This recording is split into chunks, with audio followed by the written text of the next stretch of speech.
ಉಳ್ಳಾಲದ ಹೊಯ್ಗೆ ಆಗಿರ್ಬೋದು ಅಥವಾ ಪಾವೂರು ಹೊಳಿ ಆಗಿರ್ಬೋದು, ರಾಣಿಪುರ ಆಗಿರ್ಬೋದು, ಆ ದ್ವೀಪದಲ್ಲಿ ಜೀವನ ಮಾಡ್ತಕ್ಕಂಥ ಅಲ್ಲಿನ ದ್ವೀಪವಾಸಿಗಳು ಎಷ್ಟು ಜನ ಇದ್ದಾರೆ. ನಿಜವಾಗಿ ಮುಗ್ಧ ಜನರವರು. ಅವರು ನಗರ ಪ್ರದೇಶ ಆಗಲಿ ಗ್ರಾಮಾಂತರ ಪ್ರದೇಶದ ಜನರ ಪರವಾಗಿ ಆ ರೀತಿ ಇಲ್ಲ, ಅತ್ಯಂತ ಮುಗ್ಧ ಜನ. ಅಂತ ಮುಗ್ಧ ಜನಗಳ ಪರವಾಗಿ ನೀವು ಹೆದರದಿರಿ. ನೀವು ಒಂಟಿ ಅಲ್ಲ, ನೀವು ಒಬ್ಬಂಟಿ ಅಲ್ಲ. ನಿಮ್ ಜೊತೆ ಈ ದಕ್ಷಿಣ ಕನ್ನಡ ಜಿಲ್ಲೆಯ ಸಮಸ್ತ ಜನಕೋಟಿಗಳಿದ್ದೇವಂತ ಹೇಳಿ ಸಾವಿರಾರು ಸಂಖ್ಯೆಯಲ್ಲಿ ಜನಗಳು ಬಂದು ಆ ದ್ವೀಪವಾಸಿಗಳ ಹೋರಾಟಕ್ಕೆ ನಾವು ಬೆಂಬಲ ಮಾಡಿದೀವಲ್ಲ, ಇದು ಸಾಮಾನ್ಯ ಹೋರಾಟ ಅಲ್ಲ, ಇದು ನ್ಯಾಯಪರ ಹೋರಾಟ. ಹೌದು, ಇದು ಜೀವಪರ ಹೋರಾಟ, ಮನುಷ್ಯ ಪರವಾದಂತ ಹೋರಾಟ ಅಂತ ಹೇಳಲಿಕ್ಕೆ ನಾನು ಇಷ್ಟಪಡ್ತಾ ಇದ್ದೇನೆ. ಇವತ್ತು ಆ ದ್ವೀಪಗಳ ಬಗ್ಗೆ ನಾವು ನೋಡಬೇಕು. ಇವತ್ತು ಇದು ಗೊತ್ತಿರ್ತಕ್ಕಂಥ ನಮ್ಮ ದ್ವೀಪಗಳು ಯಾವುದು? ಪಾವೂರು ಹೊಳಿಯ, ರಾಣಿಪುರ, ಉಳ್ಳಾಲ ಹೊಯ್ಗೆ. ಇದು ನಮ್ಗೆ ಗೊತ್ತಿದೆ. ಅಲ್ಲಿನ ಜನಗಳು ಸ್ವಲ್ಪ ಆಕ್ರೋಶ ವ್ಯಕ್ತಪಡಿಸ್ತಾರೆ, ವಿರೋಧ ವ್ಯಕ್ತಪಡಿಸ್ತಾರೆ. ಇವತ್ತು ಇದು ಜಗತ್ತಿಗೆ ಗೊತ್ತಾಗಿದೆ. ನಿಮ್ಗೆ ಗೊತ್ತಿರಲಿ, ಇಂತಹ ಅಕ್ರಮ ದಂಧೆಕೋರರು, ಅಕ್ರಮ ಮರಳುಗಾರಿಕೆಯಿಂದ ಈ ಜಿಲ್ಲೆಯಲ್ಲಿ ಅದೆಷ್ಟೋ ದ್ವೀಪಗಳು ನಾಶವಾಗಿದೆ. ದ್ವೀಪಗಳು ನಾಶವಾಗಿದೆ. ಯಾರಿಗಾದ್ರೂ ಗೊತ್ತಾ ನಿಮಗೆ? ಈ ನಮೂನೆಯಲ್ಲಿ ಒಂದು ರೀತಿ ದೌರ್ಜನ್ಯವನ್ನು ನಡೆಸ್ತಾ ಇದ್ದಾರೆ. ನೀವು ಇಲ್ಲಿ ಬಂದಿರತಕ್ಕಂಥ ಜನ, ಇಲ್ಲಿನ ಜಿಲ್ಲೆಯ ಜನ, ಉಳ್ಳಾಲ ಉಳಿಯದ ಅಲ್ಲಿನ ಮುಗ್ಧ ಜನರಲ್ಲಿ ನೀವು ಮಾತಾಡಬೇಕು. ಎಷ್ಟಿತ್ತಲ್ಲಿ ಭೂಮಿ? 80 ಎಕರೆ. 80 ಎಕರೆ ಇದ್ದಂತ ಪಾವೂರು ಉಳಿಯ ಈಗ ಎಷ್ಟಿದೆ ಗೊತ್ತಾ? 40 ಎಕರೆ. 40 ಎಕರೆ ಎಲ್ಲಿ ಹೋಗಿದೆ? ಎಲ್ಲಿ ಹೋಗಿದೆ? ಈ ಅಕ್ರಮ ಮರಳುಗಾರಿಕೆಯಿಂದ ಈ ದಂಧೆಕೋರರು, ಮರಳು ಕಳ್ಳರು ಅರ್ಧಕ್ಕರ್ಧ ಈ ಏನು ದ್ವೀಪವನ್ನು ನಾಶ ಮಾಡಿದ್ದಾರೆ. ಆಗಿರುವಾಗ ನಾನು ಹೇಳೋದು, ಇವರು ಮರಳು ಕಳ್ಳರಲ್ಲ, ಇವರು ದ್ವೀಪ ಕಳ್ಳರು. ಇವರು ದ್ವೀಪ ಕಳ್ಳರು. ಎಷ್ಟು ದ್ವೀಪಗಳನ್ನು ಇವತ್ತು ನಾಶ ಮಾಡಿದ್ದಾರೆ. ಇದರ ವಿರುದ್ಧ ಈ ದ್ವೀಪವನ್ನು ಉಳಿಸಬೇಕು, ಜನರ ಬದುಕನ್ನು ಉಳಿಸಬೇಕಂತೇಳಿ ಬರೀ ದೊಡ್ಡ ರೀತಿಯಾದಂತಹ ಹೋರಾಟ ನಡೆಯಿತು. ನಾನು ನಿಜಕ್ಕೂ ಕೂಡ ಈ ಬಹಿರಂಗ ಸಭೆಯಲ್ಲಿ ಕ್ಯಾಥೋಲಿಕ್ ಸಭಾವನ್ನು ನಾವು ಅಪ್ರಿಶಿಯೇಟ್ ಮಾಡಬೇಕು. ಆ ಕ್ಯಾಥೋಲಿಕ್ ಸಭಾ ಮಂಗಳೂರು ಪ್ರದೇಶದ ನೇತೃತ್ವದಲ್ಲಿ ಅದರ ಮುಖಂಡರು ಎಲ್ಲರನ್ನ ಸೇರಿಸಿ ವಿದ್ಯಾರ್ಥಿ ಸಂಘಟನೆ, ಯುವಜನ ಸಂಘಟನೆ, ಮಹಿಳಾ ಸಂಘಟನೆ, ಅದೇ ರೀತಿ ರೈತ ಕಾರ್ಮಿಕ ಸಂಘಟನೆ, ದಲಿತ ಸಂಘಟನೆ, ಆದಿವಾಸಿ ಸಂಘಟನೆ, ಏನೆಲ್ಲ ಜನಪರ ಸಂಘಟನೆಗಳಿದೆ ಅವರೆಲ್ಲರನ್ನು ಕೂಡ ಒಂದು ವೇದಿಕೆ ಅಡಿಯಲ್ಲಿ ತಂದು ಈ ದ್ವೀಪವಾಸಿಗಳ ಬದುಕನ್ನು ರಕ್ಷಣೆ ಮಾಡಲಿಕ್ಕೆ ನಾವು 10 ತಾಯಿಯ ಮಕ್ಕಳಿದ್ದೀವಿ, ಇಲ್ಲಿ ಸೇರಿದ್ದೀವಿ. ಒಂದೇ ತಾಯಿಯ ಮಕ್ಕಳಾಗಿ ನಾವು ಒಂದಾಗಿ ನಿಲ್ಬೇಕು, ಈ ಜಿಲ್ಲೆ ಒಂದಾಗಿ ನಿಲ್ಬೇಕಂತೇಳಿ ಹೋರಾಟವನ್ನು ನಡೆಸಿದ್ದಾರೆ. ಆ ಕಾರಣಕ್ಕಾಗಿ ಕ್ಯಾಥೋಲಿಕ್ ಸಭಾವನ್ನು ನಾವು ಅಭಿನಂದಿಸಲೇಬೇಕು. ಈ ಹೋರಾಟ ಇವತ್ತು ಮಾತ್ರ ಅಲ್ಲ, ಮುಂದುವರಿಯಬೇಕು. ಅಲ್ಲಿನ ಅಕ್ರಮ ಮರಳುಗಾರಿಕೆಯನ್ನ ನಾವು ತಡೆ ಹಿಡಿಯಲೇಬೇಕು, ತಡೆಗಟ್ಟಬೇಕು. ನೋಡಿ, ನಮ್ಗೆ ಇಲ್ಲೊಂದು ಜಿಲ್ಲಾಡಳಿತ ಇದೆ. ಜಿಲ್ಲಾಡಳಿತ, ಜಿಲ್ಲಾಧಿಕಾರಿಗಳು ನಾವೆನಿಸ್ತೇವೆ ಇವರು ಜನರ ಪರವಾಗಿ ಕಾಳಜಿ ಇದೆ ಅಂತೇಳಿ. ಆದ್ರೆ ಇದೇ ಪ್ರಶ್ನೆ ಇಟ್ಕೊಂಡು ಅವರ ಕಾಲ ಬುಡಕ್ಕೆ ಹೋಗಿದ್ದೇವೆ, ಮನವಿಯನ್ನ ಕೊಟ್ಟಿದ್ದೇವೆ, ಮೇಲಿಂದ ಮೇಲೆ ಒತ್ತಡ ಹಾಕಿದ್ದೇವೆ. ಏನು ಕಾಟಾಚಾರಕ್ಕೆ ಕಮಿಟಿ ಮಾಡಿದ್ರು. ಆ ಕಮಿಟಿಯ ರಿಪೋರ್ಟ್ ಏನಾಗಿದೆ? ತಿಂಗಳು ಗಟ್ಟಲಾಯ್ತು, ಇವತ್ತಿನವರೆಗೆ ರಿಪೋರ್ಟ್ ಇಲ್ಲ. ತಿಂಗಳು ಗಟ್ಟಲಾಯ್ತು, ರಿಪೋರ್ಟ್ ಇಲ್ಲ. ಏನಾಗಿದೆ? ಜಿಲ್ಲಾಧಿಕಾರಿಗಳು ಹೇಳ್ಬೇಕು ತಾನೆ? ಹೇಳಿದ್ರ ಇವತ್ತು ಗೊತ್ತಿರಲಿ ನಿಮ್ಗೆ. ಜಿಲ್ಲಾಡಳಿತ, ಜಿಲ್ಲಾಧಿಕಾರಿ ಕಚೇರಿ ಈ ದ್ವೀಪವಾಸಿಗಳ ಬದುಕನ್ನು ರಕ್ಷಣೆ ಮಾಡಲಿಕ್ಕೆ, ಈ ಜಿಲ್ಲೆಯ ಜನತೆಯ ಬದುಕನ್ನು ರಕ್ಷಣೆ ಮಾಡಲಿಕ್ಕೆ ಜಿಲ್ಲಾಡಳಿತ ಇರೋದು. ಅವರ ಬಗ್ಗೆ ಚರ್ಚೆ ಆಗ್ಬೇಕು. ಈ ಜಿಲ್ಲೆಯ ಜನತೆಯ ಪರವಾಗಿ ಚರ್ಚೆ ಆಗ್ಬೇಕು ಈ ಜಿಲ್ಲಾಧಿಕಾರಿ ಕಚೇರಿಯಲ್ಲಿ. ಆದ್ರೆ ನಿಮಗೆ ಒಂದು ನೋವಿನ ಸಂಗತಿ ಗೊತ್ತಾ? ಈ ಜಿಲ್ಲಾಧಿಕಾರಿ ಕಚೇರಿಯ ಒಳಗಡೆ ಅಕ್ರಮ ಮರಳುಗಾರಿಕೆಯ ದಂಧೆಕೋರರು, ತಗಲ್ಬಾಜಿಕಾರರು, ಮೋಸಗಾರರು ಇವರು ಗಂಟೆಗಟ್ಟಲೆ ಸಭೆ ಮಾಡ್ತಾರೆ. ಡಿಸಿ ಆಫೀಸ್ನೊಳಗೆ ಗಂಟೆಗಟ್ಟಲೆ ಸಭೆ ಮಾಡ್ತಾರೆ. ನಾವು ಒಂದ್ಸರ್ತಿ ಕೃಷ್ಣ ಪಾಲೆಮಾರವರು ಉಸ್ತುವಾರಿ ಸಚಿವರಾಗಿದ್ರು. ನಾವು ಹೊರಗಡೆ ದಲಿತರ ಪರವಾಗಿ ನಾವು ಹೋರಾಟ ಮಾಡ್ತಿದ್ದೀವಿ, ಮನವಿ ಕೊಡ್ಲಿಕ್ಕೆ ಜಿಲ್ಲಾಧಿಕಾರಿ ಕಚೇರಿಗೆ ಹೋಗ್ಬೇಕಂತ ಹೇಳ್ತಿದ್ದೀವಿ. ಜಿಲ್ಲಾಧಿಕಾರಿಗಳ ಕಾಲದಲ್ಲಿ ನಮಗೆ ಸಮಯ ಕೊಡೋದಿಲ್ಲ. ಸಂಜೆ 6 ಗಂಟೆಯಿಂದ ಬೆಳಿಗ್ಗೆಯಿಂದ ನಾವು ಏನು ಅಲ್ಲಿ ಹೋಗ್ಬೇಕಂತಿದ್ವಿ, ಕೊಡ್ತಾ ಇಲ್ಲ. ಕೊನೆಗೆ ರಾತ್ರಿ 11 ಗಂಟೆ ಆಗ್ಬೇಕಾದ್ರೆ ದೊಡ್ಡ ಒಂದು ಗ್ಯಾಂಗ್ ಹೊರಗೆ ಬರುತ್ತೆ DC ಆಫೀಸ್ನಿಂದ. ಅವ್ರು ಯಾರಪ್ಪ ಅಂದ್ರೆ ಮರಳು ಕಳ್ಳರು ದಂಧೆಕೋರರು ಸಭೆ ನಡೆಸಿ DC ಆಫೀಸ್ನ ಹೊರಗಡೆ ಬರ್ತಾ ಇದ್ದಾರೆ ನೋಡಿ. ಅಂದ್ರೆ ಜನರ ಪರವಾಗಿ ಮಾತಾಡ್ಲಿಕ್ಕೆ ಜಿಲ್ಲಾಧಿಕಾರಿಗೆ ಪುರ್ಸೋತಿಲ್ಲ, ಈ ದ್ವೀಪವಾಸಿಗಳ ಪರವಾಗಿ ಮಾತಾಡ್ಲಿಕ್ಕೆ ಪುರ್ಸೋತಿಲ್ಲ. ಆದ್ರೆ ಜಿಲ್ಲಾಧಿಕಾರಿ ಕಚೇರಿಯ ಚೇಂಬರ್ನ ಒಳಗಡೆ ಈ ಕಳ್ಳ ಕಾಕರು ಸಭೆ ನಡೆಸ್ತಾ ಇದ್ದಾರೆ ನೋಡಿ. ದೀಪ ನಿವಾಸಿಗಳ ದೀಪ ಉಳಿಸಿ, ದೀಪ ನಿವಾಸಿಗಳ ದೀಪ ಉಳಿಸಿ, ದೀಪ ನಿವಾಸಿಗಳ ದೀಪ ಉಳಿಸಿ.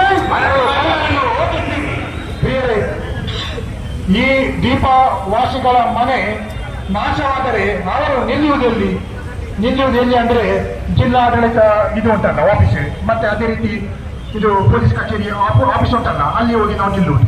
ಇಲ್ಲಾಂದ್ರೆ ಹೇಗೆ ನಿಲ್ಲುವುದು? ಅರ್ಥ ಮಾಡಿಕೊಳ್ಳಿ ಮಾರಾಯ, ಅರ್ಥ ಮಾಡಿಕೊಳ್ಳಿ, ಎಲ್ಲರೂ ಅರ್ಥ ಮಾಡಿಕೊಳ್ಳಿ. ಇವರ ಬದುಕು, ಇವರ ಮನೆ ನಾಶ ಆಗ್ತಾ ಇದೆ. ಒಂದು ಸ್ವಲ್ಪ ಸಣ್ಣ ಭೂಮಿ, ಅದೇ ರೀತಿ ಸ್ವಲ್ಪ ಕೃಷಿ ಅವರು ಮಾಡ್ತಾ ಇದ್ದಾರೆ. ಪಾಪ ಜನ ಅವರಷ್ಟಿಗೆ ಅವರು ದುಡಿತಾ ಇದ್ದಾರೆ, ಕಷ್ಟಪಟ್ಟು ಜೀವನ ಸಾಗಿಸ್ತಾ ಇದ್ದಾರೆ. ಅವ್ರು ಎಲ್ಲಿ ಹೋಗುದು? ಆ ನೀರಲ್ಲಿ ಮುಳುಗುವುದ? ಆಲೋಚನೆ ಮಾಡಿ. ಅದಕ್ಕಾಗಿ ಕೇಳ್ಕೊಳ್ತಾ ಇದ್ದೇನೆ ಎಲ್ಲ ಸಂಬಂಧಪಟ್ಟ ಇಲಾಖೆಗಳಿಗೆ, ಈ ಜನರ ಬದುಕನ್ನು ರಕ್ಷಿಸಿ ಅವರು ಶಾಂತವಾಗಿ ಜೀವನ ಮಾಡಲಿ ಅಂತ ನಾನು ಕೇಳ್ಕೊಳ್ತಾ ಇದ್ದೇನೆ. ಸುನೀಲ್ ಕಾಟೆಪಾಳ್ಯ ಇವರಿಗೆ ಧನ್ಯವಾದಗಳು. ಅವರು ಆ ಪರಿಸರದಲ್ಲಿ ಆಗುವ ಅನ್ಯಾಯ, ಅದೇ ರೀತಿ ಯಾವ ರೀತಿಯಲ್ಲಿ ಮರಳು ದಂಧೆ ಆಗ್ತಾ ಇದೆ ಅಂತ ನಮ್ಗೆಲ್ಲರಿಗೂ ಬಿಡಿಸಿ ಹೇಳಿದ್ದಾರೆ. ಸರ್, ನಿಮಗೆ ಧನ್ಯವಾದಗಳು ಹೇಳ್ತಾ ಇದ್ದೇವೆ. ಈಗ ನಮ್ಮ ಮುಂದೆ ಬರ್ತಾ ಇದ್ದಾರೆ ಶ್ರೀಯುತ ರಾಯ್ ಕತ್ತಲಿನ ಜನಪರ ಕಾಳಜಿ ಉಳ್ಳವರು, ಜನರ ಸಮಸ್ಯೆಗೆ ಸ್ಪಂದಿಸುವವರು. ಈಗ ಈ ಸಭೆಯನ್ನು ಉದ್ದೇಶಿಸಿ ಮಾತಾಡಬೇಕಾಗಿ ಅವರನ್ನು ನಾನು ಕೇಳಿಸುತ್ತದೆ.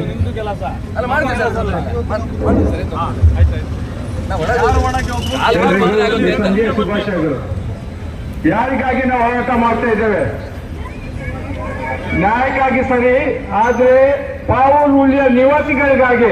ಇಲ್ಲಿದ್ದಾರೆ ಪಾವೂರುಳ್ಳಿಯ ನಿವಾಸಿಗಳು, ಮುಂದೆ ಬನ್ನಿ.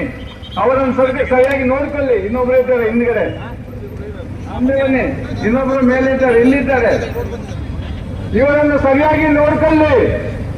ಇವರು ಪಾವೂರುಳ್ಳಿಯದ ಇವರು ನಿವಾಸಿಗಳು.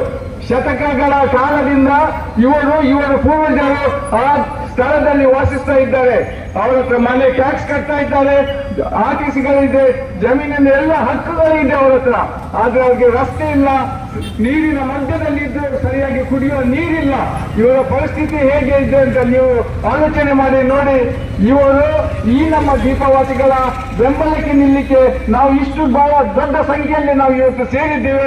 ಇವತ್ತು ಒಂದು ದಿನ ಮಾತ್ರ ಅಲ್ಲ, ನಾವು ಇನ್ನು ಮುಂದೆ ಯಾವಾಗಲೂ ನಿಮ್ಗೆ ನ್ಯಾಯ ಸಿಗುವವರೆಗೆ ನಿಮ್ಮೊಟ್ಟಿಗೆ ಇದ್ದೇವೆ ಅಂತ ಹೇಳಲಿಕ್ಕೆ ತಯಾರಿದ್ದೇವೆ. ನಾವು ನಿಮ್ಮೊಟ್ಟಿಗಿದ್ದೇವೆ, ನಿಮ್ಗೆ ನ್ಯಾಯ ಸಿಗುವವರೆಗೆ ನಾವು ನಿಮ್ಮೊಟ್ಟಿಗಿದ್ದೇವೆ ಅಂತ ಇವತ್ತು ನಾವು ಹೇಳಲಿಕ್ಕೆ ಇಚ್ಛೆ ಪಡ್ತೇವೆ. ಏನಾಗ್ತಾ ಇದೆ? ಬರೀ ಅಕ್ರಮ ಮರಳುಗಾರಿಕೆ ಮಾತ್ರ ಅಲ್ಲ ಇಲ್ಲಿ ನಡೆಯುವುದು. ಅಕ್ರಮ ಮರಳುಗಾರಿಕೆ ಅಲ್ಲ, ಇವರು ಭೂಮಿಯನ್ನೇ ಕಳೆದು ಕೊಂಡೋಗ್ತಾ ಇದ್ದಾರೆ. ದೀಪ ಎಂದ್ರೆ ಮೇಲೆ 1-2 ಫೀಟ್ ಕೆಂಪು ಮಣ್ಣು ಇರ್ತದೆ, ಮತ್ತೆ ಇಡೀ ಅದು ದೀಪ ಹೊಯ್ಗೆ ರಾಶಿ ಇರ್ತದೆ. ಈ ಮರಳು ದಂಧೆಯವರಿಗೆ ನೀರಲ್ಲಿ ಮುಳುಗಿ ಹೊಯ್ಗೆ ತೆಗೆದು ಸ್ವಲ್ಪ ಕಷ್ಟಕರ. 1 ಗಂಟೆಯಲ್ಲಿ 1 ದೋಣಿ ಮಾಡಬಹುದು. ಆದ್ರೆ ಇವರು ಹೊಸತ್ತೇ ಒಂದು ಐಡಿಯಾವನ್ನು ಹುಡುಕಿದ್ದು. ಈ ದ್ವೀಪವನ್ನು ಅವರು ಕಂಡು, ದ್ವೀಪದ ಸುತ್ತ ನೀರಿದೆ. ಇವರು ಸಾಯಂಕಾಲ ಕತ್ತಲೆ ಆದ ಕೂಡಲೇ ಒಂದು 50-60 ದೋಣಿ, ಅದರಲ್ಲಿ ಒಂದೊಂದು ದೋಣಿಯಲ್ಲಿ 5-6 ಜನ ಹೋಗುದು, ಮರಳು ಕಡಿಯುವುದು, ನೆಲ ಕಡಿಯುವುದು. ಮರಳು ಅಂದ್ರೆ ಮರಳು ನೀರಿನ ಒಳಗಿಂದಲ್ಲ, ಅವರ ನೆಲ, ಅವ್ರ ದ್ವೀಪದ ನೆಲವನ್ನೇ ಕಡಿಯುವುದು, ಇದಕ್ಕೆ ತುಂಬಿಸುವುದು, ದೋಣಿಗೆ ತುಂಬಿಸುವುದು, ಇಲ್ಲಿ ಬಂದು ಲಾರಿಯಲ್ಲಿ ಅದನ್ನು ಸಾಗಿಸುವುದು. ಇದು ಇಲ್ಲಿ ನಡೆಯುವ ಅನ್ಯಾಯ. ನೀವು ಅಕ್ರಮ ಮರಳುಗಾರಿಕೆ ಮಾಡಿ, ಸಕ್ರಮ ಮರಳುಗಾರಿಕೆ ಮಾಡಿ, ರಾತ್ರಿಯಲ್ಲಿ ತಗೊಂಡೋಗಿ, ದಿನದ ಹೊತ್ತಲ್ಲಿ ತಗೊಂಡೋಗಿ, ನಮ್ಗೆದ್ದು ಬಿದ್ದೋಗಿಲ್ಲ ಸ್ವಾಮಿ, ನಮ್ಗೆ ಬಿದ್ದೋಗದ್ದು ಇವರ ಭೂಮಿಯನ್ನು ನೀವು ಕರೆದುಕೊಂಡು ಹೋಗ್ತಾ ಇದ್ದೇವೆ. ಇವರ ಭೂಮಿಯನ್ನೇ ನೀವು ಕರೆದುಕೊಂಡು ಹೋಗ್ತಾ ಇದ್ದೇವೆ. ಅವ್ರು ಎಷ್ಟು ಮನವಿ ಕೊಟ್ಟರು, ಎಷ್ಟು ಜನರ ಹತ್ರ, ಅಧಿಕಾರಿಗಳ ಹತ್ರ, ರಾಜಕಾರಣಿಗಳ ಹತ್ರ ಹೋದ್ರು, ಸ್ಪಂದನೆ ಸಿಗುದಿಲ್ಲ. ಅವರು ಏನೋ ಡೋಂಟ್ ಕೇರ್ ಮಾಡ್ತಾ ಇದ್ದಾರೆ. ಅವರು ಹೇಳ್ತಿದ್ದಾರೆ, ನೀವು ನಮ್ಮ ನಾಗರಿಕರು, ಆದ್ರೆ ನಮ್ಮ ಪಾವರ್ ಉಳಿಯದವರು ನೀವು ಆದ್ರೆ ನಮ್ಗೆ ನಿಮ್ಮ ಅಗತ್ಯ ಇಲ್ಲ, ನಿಮ್ಮ ಬದುಕು ನೀವೇ ಕಟ್ಟಿಕೊಳ್ಳಿ, ನಮ್ಗೆ ನಿಮ್ಮ ಅಗತ್ಯ ಇಲ್ಲ ಅಂತ ಡೋಂಟ್ ಕೇರ್ ಮಾಡ್ತಾ ಇದ್ದಾರೆ. ಹಾಗಾದ್ರೆ ನಿನ್ನೆ ಮೊನ್ನಿಂದ ಹೇಗೆ ಅದು ಗಣಿ ಇಲಾಖೆಯವರು ಎಚ್ಚರ ಆದ್ರು?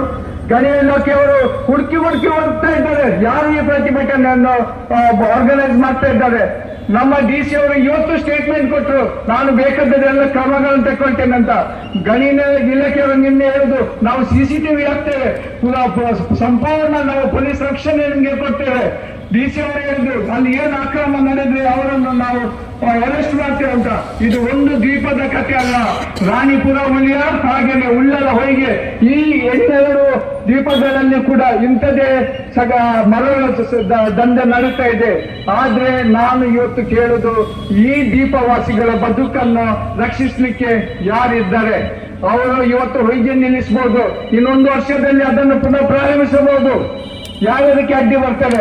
ಯಾಕಂದ್ರೆ 2014ನೇ ಇಸವಿಯಲ್ಲಿ ಆಗಿನ DC ಈ ಪಾವನ್ ವಲಯದ ಸುತ್ತಮುತ್ತ 1 ಕಿಲೋಮೀಟರ್ ಅಲ್ಲಿ ಹೊಯ್ಗೆ ತೆಗಿಬಾರ್ದು ಅಂತ ಹೇಳಿದ್ದಾರೆ. ಆ ಆರ್ಡರ್ಗೆ ಈಗ ಬೆಲೆ ಇಲ್ವಾ? ಅದಕ್ಕೆ ಏನಾದ್ರು ಲಿಮಿಟೆಡ್ ಪೀರಿಯಡ್ ಅವರು ಟೈಮ್ ಕೊಟ್ಟಿದ್ದಾರ? ಇಲ್ಲಿ ಇದೆ ಅವ್ರದ್ದು ಆರ್ಡರ್. ಅವರು ಆರ್ಡರ್ ಕೊಡುವಾಗ ಇವತ್ತಿನಿಂದ ಪಾವೂರ್ ಹುಳಿಯ ಸುತ್ತಮುತ್ತಲಲ್ಲಿ ಹೊಯ್ಗೆ ತೆಗಿಲಿಕ್ಕಿಲ್ಲ ಅಂತ ಮಾತ್ರ ಹೇಳಿದ್ದಾರೆ. 1 ತಿಂಗಳಿಗ, 1 ವರ್ಷಕ್ಕ, 10 ವರ್ಷಕ್ಕಂತ ಅವ್ರು ಹೇಳಿಲ್ಲ. ಮತ್ತೆ ಹೇಗೆ ಅದು ಅಲ್ಲಿ ಅಡೆತಡೆ ಇಲ್ಲದೆ ಈ ಹೊಯ್ಗೆ ದಂಧೆ ನಡೀತಿದೆ? ಯಾಕದು ಮರಳು ತೆಗಿತಾ ಇದ್ದಾರೆ? ನೀವು ಹೇಳ್ಬೋದು, 42 ಕುಟುಂಬಗಳು ನಮ್ಮ ಅಲ್ಲಿ ಜೀವಿಸ್ತಾ ಇದ್ದಾರೆ, ಅವ್ರಿಗೇನು ಹೊರಗೆ ಬಂದು ಅವರನ್ನು ಎದುರಿಸಲಿಕ್ಕೆ ಆಗುದಿಲ್ಲ ಅಂತ ನೀವು ಕೇಳ್ಬೋದು. ಹೇಗೆ ಸ್ವಾಮಿ ಸಾಧ್ಯ ಆಗುದು? ಅವರು 100 ಜನ ಇದ್ದಾರೆ. ಅವರು 42 ಜನರ ಕುಟುಂಬದಲ್ಲಿ ಬಹುಶಃ ಒಂದು 20-30 ಗಂಡಸರು ಇರ್ಬೋದು.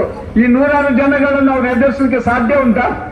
ನಾನೊಂದು ಸಣ್ಣ ನನ್ನ ಜೀವನದಲ್ಲಿ ನಡೆದ ಒಂದು ಘಟನೆ ಹೇಳ್ತೇನೆ. ಸಾಧಾರಣ 30-40 ವರ್ಷ ಮುಂಚೆ ನಮ್ಮ ಇಲ್ಲಿಂದ 5 ಕಿಲೋಮೀಟರ್ ದೂರ ಶಕ್ತಿನಗರ್ ಒಂದು ಕಾಡಿತ್ತು. ಆ ಕಾಡಿನಲ್ಲಿ ತುಂಬಾ ಗಂಧದ ಗಿಡಗಳು ಬೆಳೀತಿತ್ತು. ಗಂಧದ ಕಾಡಂತಲೇ ಹೇಳ್ಬೋದು. ನಾನು ನೋಡ್ತಾ 5-10 ವರ್ಷದಲ್ಲಿ ಎಲ್ಲ ಗಂಧದ ಗಿಡಗಳನ್ನು ಕಡ್ಕೊಂಡು ಹೋದ್ರು. ರಾತ್ರಿ ನಮ್ಮ ಜಾಗದಲ್ಲಿ ಒಂದು ಗಿಡ ಇತ್ತು. ನಾನಿದ್ದೆ ಹೇಳಿ, ಅಟ್ಲೀಸ್ಟ್ ನಮ್ಮ ಜಾಗದಲ್ಲಿ ನಮ್ಮ ಅಂಗಳದಲ್ಲಿ ಒಂದು ಗಿಡ ಉಳಿದಿದೆ, ಇದನ್ನು ಯಾರಾದ್ರೂ ಮುಟ್ಲಿಕ್ಕಿಲ್ಲ ಅಂತ. ಅದು ಇಷ್ಟು ತೋರಾಗುವಾಗ ಒಂದು ರಾತ್ರಿ ನಾಯಿ ಬೊಗಳಿತ್ತು. ಕಿಟಕಿಯಿಂದ ಹೊರಗೆ ನೋಡುವಾಗ 4 ಜನ ಅಂಗಳದ ಒಳಗೆ, ಕಾಂಪೌಂಡ್ ಒಳಗೆ ಕರೀತಾ ಇದ್ದಾರೆ. ನಾನು ಹೂ ಅಂತ ಬೊಬ್ಬೆ ಹಾಕಿದ್ದೆ, ಅವ್ರು ಕತ್ತಿ ತೋರಿಸಿದ್ರು ಬಾ ಹೊರಗೆ ಅಂತ. ಇವರ ಪರಿಸ್ಥಿತಿ ಹಾಗೇನೇ ಇದೆ.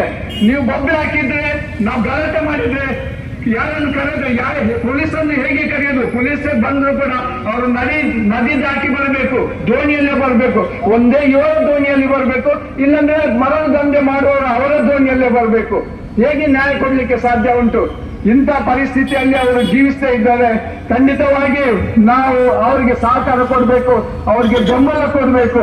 ಈ ಮರಳು ದಂಧೆ ಅಂತ ಮಾತ್ರ ಅಲ್ಲ, ಈ ಮರಳು ದಂಧೆ ಹಿನ್ನಡೆ ಬಹಳ ದೊಡ್ಡ ಷಡ್ಯಂತ್ರ ಇದೆ. ನಾವು ಹೇಳ್ಬೋದು, ಮರಳುಗಾರಿಕೆ ನಿಲ್ಲಿಸಿ, ಅಕ್ರಮ ಮರಳುಗಾರಿಕೆ ನಿಲ್ಲಿಸಿ. ಅದು ನಾವು ಈ ಸಾಧಾರಣ ನಾಗರಿಕರು, ನಾವು ನಿಮ್ಮ ಅಧಿಕಾರಿಗಳಿಗೆ, ಪೊಲೀಸ್ ವ್ಯವಸ್ಥೆಗೆ ನಾವು ಯಾರು ಹೇಳಲಿಕ್ಕಪ್ಪ? ನೀವು ಸರಿಯಾಗಿ ಈ ಕಾನೂನು ವ್ಯವಸ್ಥೆ ಅಂತ ನೋಡ್ಕೊಳ್ಳಿ ಅಂತ ಹೇಳಲಿಕ್ಕೆ ನಾವು ಯಾರು?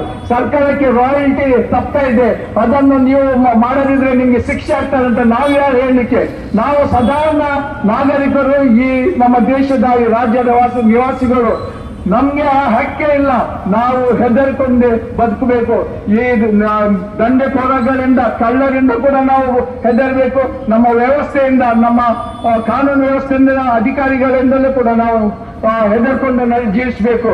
ನಮ್ಮ ರಾಜಕಾರಣಿಗಳ ಹತ್ರ ಹೋದ್ರೆ ನಮ್ಮ ವಿರೋಧ ಪಕ್ಷದವರು ಅಲ್ಲಿ ಆ ಏರಿಯಾದಲ್ಲಿ ಹೊಯ್ಗೆ ತೆಗಿತಾರೆ, ಈ ಏರಿಯಾದಲ್ಲಿ ನಾನು ಬೇಡ ಹೇಳಿದ್ರೆ ನಮ್ಮ ಕಾರ್ಯಕರ್ತರಿಗೆ ಬೇಜಾರಾಗುದಿಲ್ವ ಅಂತ ಕೇಳ್ತಾರೆ. ಏನಾಗ್ತಾ ಇದೆ ಅದು? ಅವರು ಕಳ್ಳತನ ಮಾಡ್ತಾ ಇದ್ದಾರೆ, ನಮ್ಮ ಜನರು ಕೂಡ ಕಳ್ಳತನ ಮಾಡುವ. ಇದು ಅಡ್ಜಸ್ಟ್ಮೆಂಟ್ ಪಾಲಿಟಿಕ್ಸ್, ಕಾಂಪ್ರಮೈಸ್ ಪಾಲಿಟಿಕ್ಸ್ ಕೂಡ ನಮ್ಮ ಈ ದಕ್ಷಿಣ ಕನ್ನಡ ಜಿಲ್ಲೆಯಲ್ಲಿ ನಡೀತಾ ಇದೆ. ಹೌದು ಇಲ್ಲ ನೀವೇ ಹೇಳಿ. ಹೌದು, ಈ ಅಡ್ಜಸ್ಟ್ಮೆಂಟ್ ಪಾಲಿಟಿಕ್ಸ್ ಕೂಡ ನಮ್ಮಲ್ಲಿ ನಡೀತಾ ಇದೆ. ಅವರನ್ನು ಕಟ್ತಾ ಇದ್ದಾನೆ. ನೀವು ನಮ್ಮ ಜನ ಕೂಡ ಕದೀಲಿ, ಅವರು ಕೂಡ ಸಂತೋಷದಲ್ಲಿರ್ಲಿ, ಅವರು ಕೂಡ ಸಂತೋಷದಲ್ಲಿರ್ಲಿ. ಅಧಿಕಾರದಲ್ಲಿ ಇದ್ದವ್ರಿಗೆ ಏನ್ ಕೆಲಸ? ನ್ಯಾಯ ಕೊಡುವ ಕೆಲಸನ? ಬೇರೆಯವರು ಕದಿಯುವಾಗ ನಾವು ಕೂಡ ಕದಿಯುವ ಅಂತ ಹೇಳುದ? ನೀವು ಇದರಲ್ಲಿ ಆಲೋಚನೆ ಮಾಡಿ ನೋಡಿ, ನಮ್ಗೆ ನ್ಯಾಯ ಸಿಗುದು ಹೇಗೆ?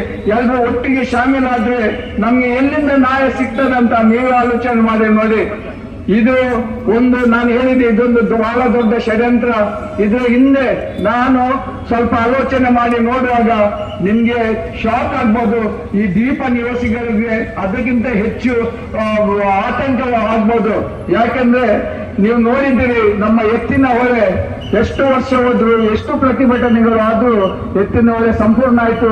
ನೀರು ಆಚೆ ಹೋಗ್ತಾ ಇದೆ, ಘಟ್ಟದಿಂದ ಆಚೆ ಎತ್ತಿನ ಹೊಳೆ ಹೋಗ್ತಾ ಇದೆ, ಘಟ್ಟದಿಂದ ಕೆಳಗೆ ನೀರು ಬರ್ದಿಲ್ಲ. ಆದ್ರೆ ನಮ್ಮ ಸರ್ಕಾರ ಶಿರಾಡಿಯಿಂದ ಈ ಅಡ್ಯಾರ್ವರೆಗೆ ಬಹುಶಃ ಒಂದು 10-12 ಸಣ್ಣ ಪುಟ್ಟ ಡ್ಯಾಮ್ಗಳನ್ನು ಮಾಡಿದ್ದಾರೆ.